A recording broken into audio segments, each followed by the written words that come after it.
Yo, what's up everybody? It's your boy the Unit here, and I know it's been a long time since my last Tale from the Pit, and I will be talking about a show that happened all the way back in May of this year. And yeah, it sucks. I really didn't want it to take this long between episodes, but motherfucker, you try moving into a new place in the middle of summer with this record-breaking heat wave. It fucking sucked. So it put me back, I had to prioritize a few things and get a few things off my plate, and, some things took a prioritership over, others. But I'm back now. We got a brand new Tale from the Pit, and this is, this one was a fucking, not an historic one, but really more of like a really personal triumph for me. And a lot of people were excited about this show, honestly. It was when Leftover Crack came back to Salt Lake after, felt like 2 decades, it seemed. I mean, definitely the longest, definitely the first time since I've been listening to them. So, with that all being said, let's get this episode started. This is the Crack Salt Rock Steady. No, something like that. This is the Crack Salt City Rockers.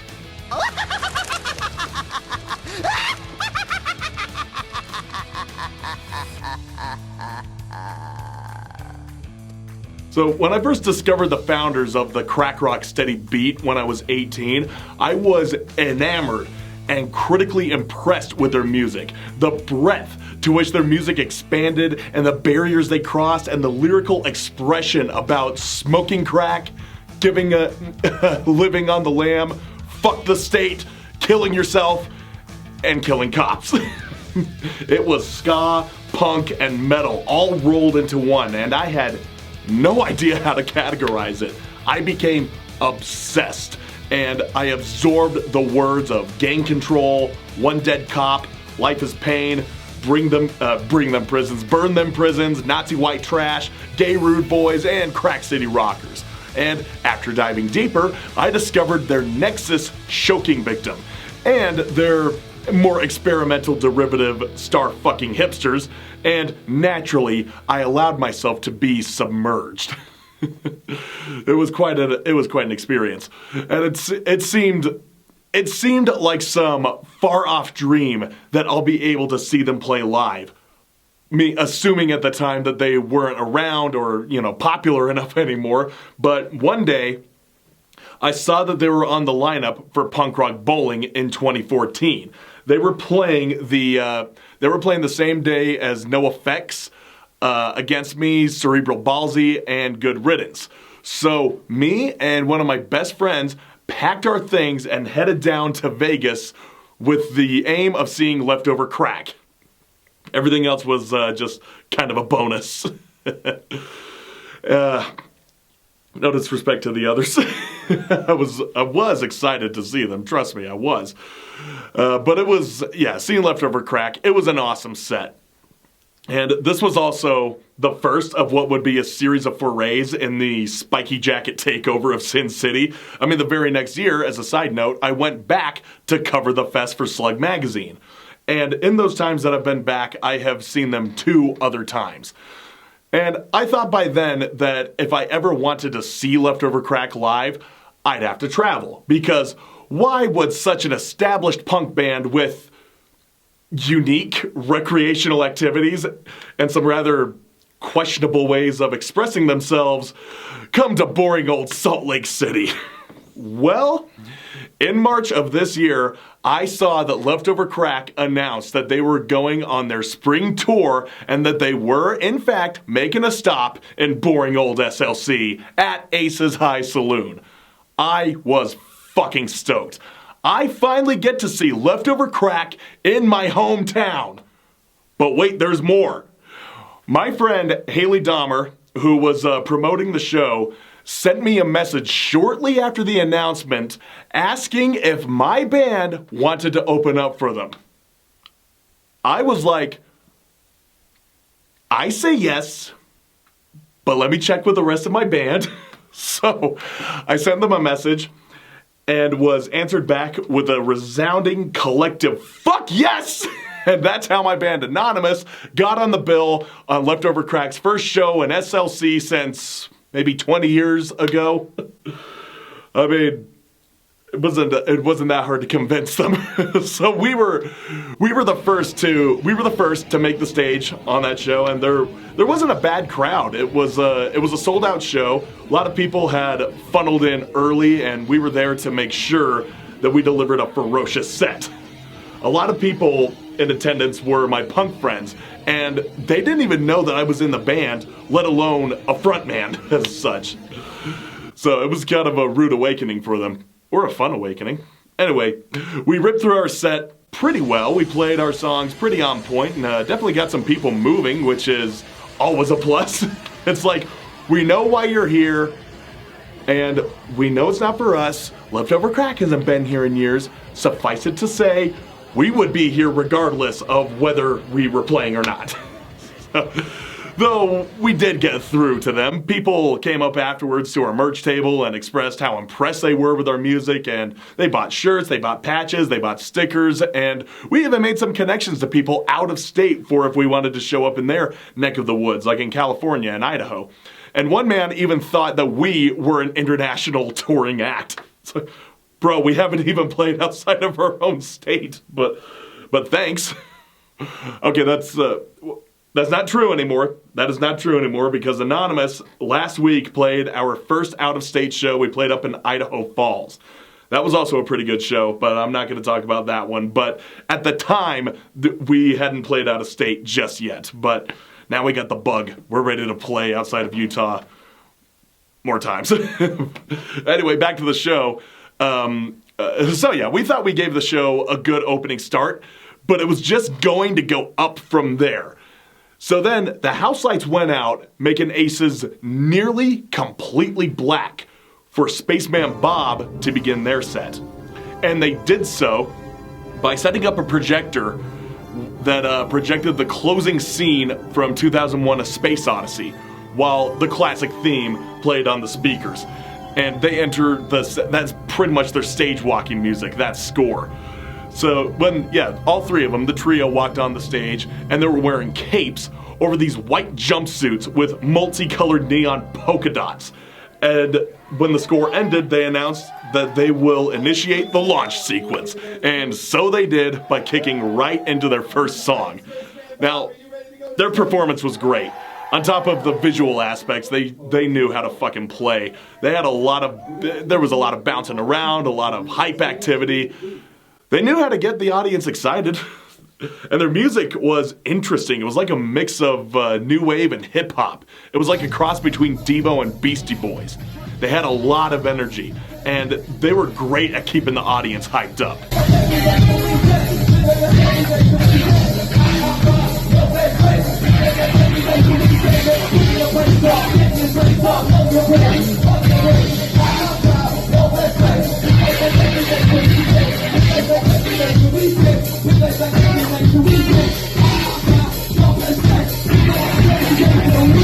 Now, if you want to talk about hype, though, Human Issue took the stage, and with their straightforward hardcore sound, they just sent the whole venue into a flurry of push pits, two-stepping, and a lot of slipping and sliding on the puddles of beer that decorated the dance floor at that point. The crowd was getting noticeably thicker, and the room was getting noticeably hotter and wetter, and it was looking pretty gnarly. But Human Issue was fucking great. They absolutely took over the venue at this point, and their double vocal approach and their mobility on stage really translated to the audience. They just perpetuated off of each other. Makes sense, considering that their members have years of collective experience performing in bands like A Global Threat, Adolescence, Dwarves, and Christian Death. So you got a band full of bragging rights. Pretty awesome. And they were awesome. I really liked Human Issue. And now on to the main event. The original Gay Rude Boys' return to SLC was long awaited. You could sense the excitement in the air. Everyone practically panting with anticipation. for the definitive crusty ska kids to bring that crack rock energy back to the Valley of Salt Rocks.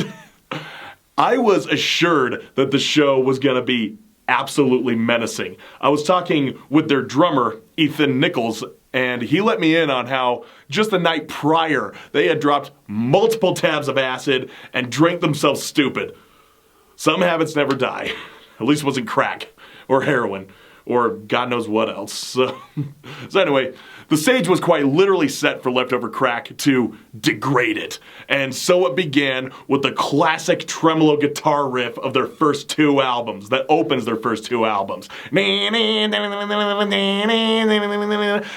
then the hype man, he starts yelling the signature opening statement that leads and closes with, "From all the way in the back of the food stamp line and straight out of motherfucking low cash, it's the good, the bad, and the leftover crack." And then Nichols just rolls on that snare drum, and then when it breaks, their guitarist Skunk Shilovic starts screaming the opening lines of Homeopathy, and the place fucking erupts. Goddamn.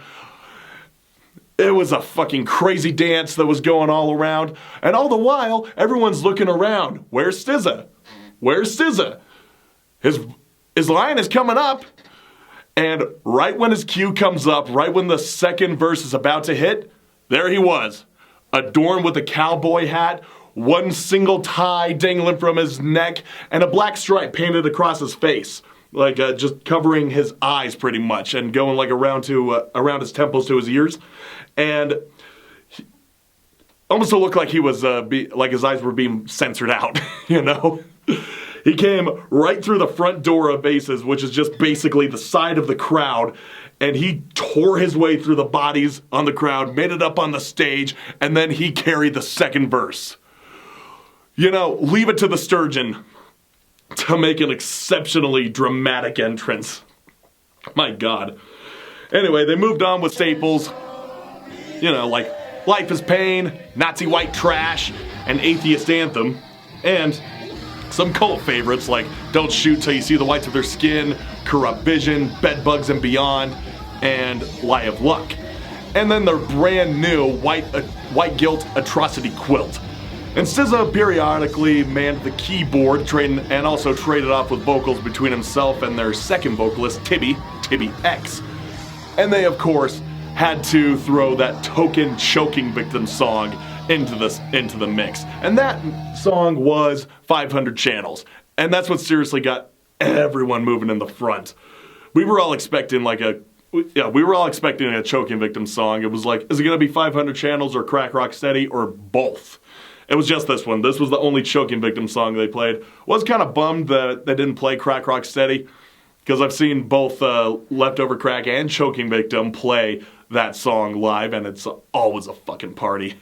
It's such a fun song. I mean, if you know it, you know it.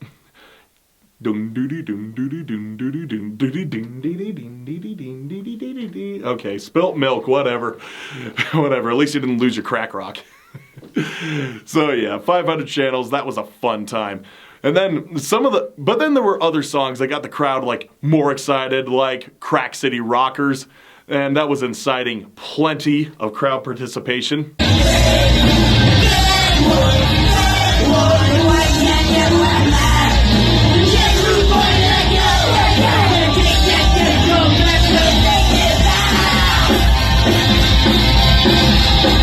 And then there was also Gay Rude Boys, which invoked plenty of skanking in the pit.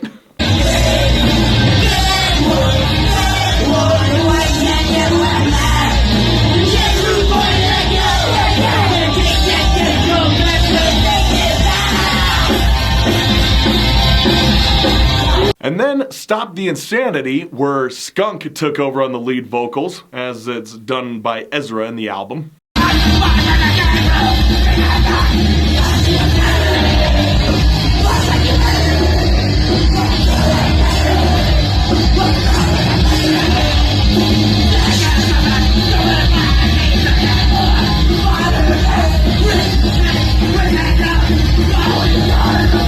And And then, of course, their power ballad, You Can't Go Home, which seamlessly transitioned into Rock the 40 Ounce, which probably saw the biggest pileup so far. Originally titled Shoot the Kids at School.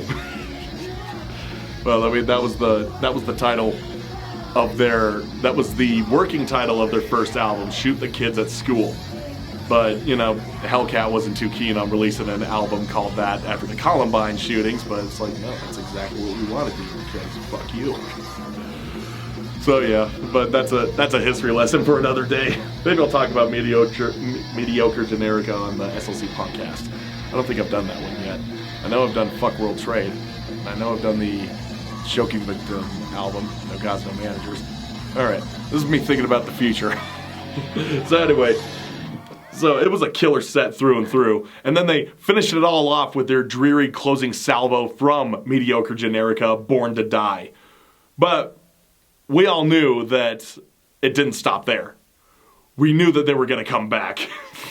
And so they did, coming back on stage and surprising everyone with a Star Fucking Hipsters cover. Yeah, the song 3,000 Miles Away. I was like, okay, this is fucking cool. Because I'm kind of putting to rest my chances of ever seeing Star Fucking Hipsters, because that whole band was a mess and all the relationships they're in. I don't think that's ever gonna happen, but this is as close as I can get, so not bad. But then they had another trick up their sleeve. They did another cover song. They did Land Down Under. Land Down Under by Men at Work. It was really interesting hearing them cover that classic song. I come from the land down under. It's so weird. What can these guys not do, huh? But anyway, this was the encore. It was coming to a close, and we all knew it. Yeah. Also, I gotta mention that off stage we heard SZA going like, "You guys really want more? Do you actually want more?" And of course everyone's cheering like, "Yeah!" I don't know if he was saying exactly that, but he was definitely egging us on. That was pretty funny. I wish I had footage of that one. And also, I wish I had footage of the opening. Oh well. Anyway, it was coming to a close. We all knew it. And we had a feeling of what the last song would be. Well, those of us who hadn't took a peek at the fucking set list and spoiled it for ourselves. But our assumptions were correct. Tibby took the mic, sang the lyrics, fucking pigs, we're against those fucking pigs, gotta hate them fucking pigs.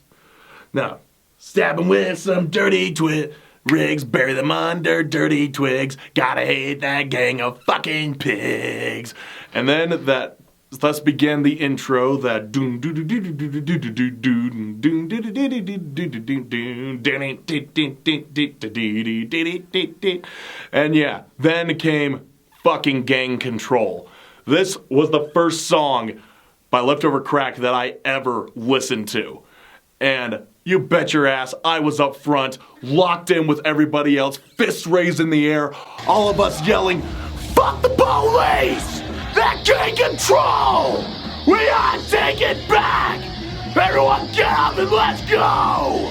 That fucking anthem, that is what drew me in. That is what wanted me to check out more of Leftover Crack, because holy fuck, man, this is powerful. And that is how you end a fucking sold out Leftover Crack show. Goddamn. Now people, when they were wiping the sweat, I'm sweating right now, wiping the sweat and the beer off of their fucking faces and just finally catching some air. We can breathe now. Yeah, a lot of them started to funnel out, but then, but a lot of people were still hanging back because, you know, gotta go buy some merch, gotta go talk with a band and just sort of hang out with friends and get a few more drinks, blah, blah, blah, blah, blah. So me and my bassist, well, friend, bassist, Bryce, we went out to the front to get some fresh air, and lo and behold, SZA is just chilling on the sidewalk in front of his tour bus. And me and Bryce go, "Dude, let's go talk with him. So we did. We approached him and talked to him for a bit. And we expressed how awesome his set was and how he, we were like honored to open for him, and we just thought he was really fucking awesome, and we wanted to suck his dick. Okay, not really. You got any crack? You want to smoke some up? No. No, we didn't. Though I can't tell from a reliable source that a buddy of mine who was touring with Leftover Crack years ago was sharing a house with them. Like, they were staying in his house. Then he walks into the living room, and he sees SZA lighting up a fucking pipe. He goes, "The fuck? Are you smoking crack?" "Yeah." "You want some?" "No, I don't fucking want any." So I'm like, well, this is disclosed. This is what they actually, they're not just thinking about it, they're doing it. But no, he didn't offer us anything, and we didn't ask him for anything. We were just like, we just wanted to say it was awesome to do this. But then he asked us what band we were. And we told him that we told him, it's like, yeah, we're anonymous. We were the first band that played tonight. And he says like, "Oh yeah, I was listening to you guys from my tour bus, I wasn't inside, but I was listening to you. I was like listening to my own music. I was listening to my metal music. And then I pause." He paused it. It's basically our music was, you could hear it cutting in, like over the sound of his stereo. And he was like telling us that he listened to the rest of our set. And he was like, "You guys were good. I really liked you guys. You guys were awesome." I'm like, oh shit. Me and Bryce, we were pretty starstruck as it was.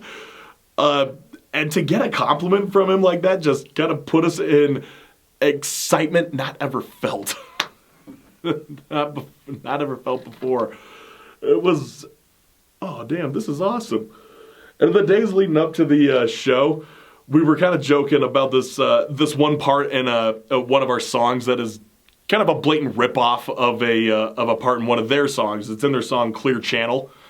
The riff that leads into the verse, or not the verse, the bridge, just that bass drum and the bass just going bow, bow, bow, bow, bow, bow, bow, bow. And then the guitar comes in, we have a part in that song, in our song "Abandoned Existence," that is like verbatim to that. Just a different tuning. It's literally just boom, boom, boom, boom, boom, boom, da da da da da da da da da da da da da. And we were always joking, like, if we play that song live, do you think they're gonna get mad saying that we plagiarized them? Are we gonna get a cease and desist? Are they gonna sue us? We were just laughing our asses off. So the fact that we're talking to SZA and it's a complete 180 is like, no, we fucking like you guys. It's also like, well, of course you like us because we ripped off your band. There's just one part in one song. That's the extent of, that's kind of the extent of influence that Leftover Crack personally had over the musical evolution of Anonymous. So it was its own thing, but still pretty funny to think about. It was just funny to humor that idea. So yeah, the fact that we kind of got a stamp of approval, it was pretty awesome. And we even got the number of their tour manager so that we can get ourselves booked in the future for shows that they're setting up. So yeah, definitely got to keep in touch with them. In fact, Bryce told me about that. Is like their manager wants to get her contact info. Oh, she does? Yeah. Well, fuck. Where is she? I don't have my phone. My phone is dead. And then it's like, okay, you go find her. I wrote my name and my number on a receipt. And it's like, please give that to her. All right, awesome. And then when I get home later that night, I get a text from her saying, "Hey, this is their tour manager. Thank you for reaching out for us. The Sturgeon really loved you. Just let's keep in touch to get you on more shows." The whole crew fucking loved us. I'm like, whoa, okay. So all you guys in attendance, you can say what you want about our music, say what you want about our set that night. At least the LOC crew fucking loved us. And we loved them. Good God, what a night. We were on cloud fucking 9. We got to see Leftover Crack in our hometown. We got to open for them.